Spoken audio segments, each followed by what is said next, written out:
মাননীয় মন্ত্রী। ধন্যবাদ মাননীয় স্পিকার। আমি আমার আরেকটি প্রশ্নের উত্তরে পূর্বেই বলেছি যে এই মন্ত্রণালয়ের দায়িত্বে যারা ছিলেন অতীতে ফ্যাসিস্ট সরকার আমলে এবং অন্তর্বর্তী সরকার আমলে দুর্ভাগ্যক্রমে সীমাহীন দুর্নীতি এবং স্বজনপ্রীতির কারণে এই গ্রামাঞ্চলের যে রাস্তাগুলো, সড়ক যোগাযোগ ব্যবস্থা, এটার খুব বেশি উন্নয়ন হয়নি। আমার নিজের এলাকাতে আমি দেখেছি যে আপনার কাঁচা রাস্তাগুলোর সংখ্যা যেমন ছিল তেমনই আছে, নতুন করে কোনো কিছু করা হয়নি। আমরা নতুন করে এই ব্যাপারে কিভাবে আমরা আপনার রাস্তাগুলোকে পাকা করতে পারি সে ব্যাপারে আমরা ইতিমধ্যে কার্যক্রম গ্রহণ করেছি। আমরা আশা করি যে আগামীতে এই সমস্ত কাঁচা রাস্তাগুলো যেগুলো প্রয়োজন খুব বেশি, পর্যায়ক্রমে আমরা সবগুলোকে পাকা করব। মাননীয় সংসদ সদস্যের প্রশ্নের জবাব।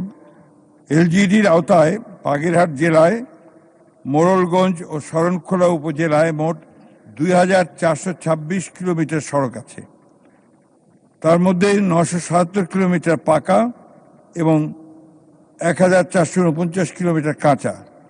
উপজেলা ওয়ারি হিসাব দিচ্ছি। মোড়লগঞ্জ পাকা সড়ক 664 কিলোমিটার, কাঁচা সড়ক 1142 কিলোমিটার, মোট সড়ক 1806। শরণখোলাতে 313 কিলোমিটার পাকা, 307 কিলোমিটার কাঁচা সড়ক, মোট 620 কিলোমিটার।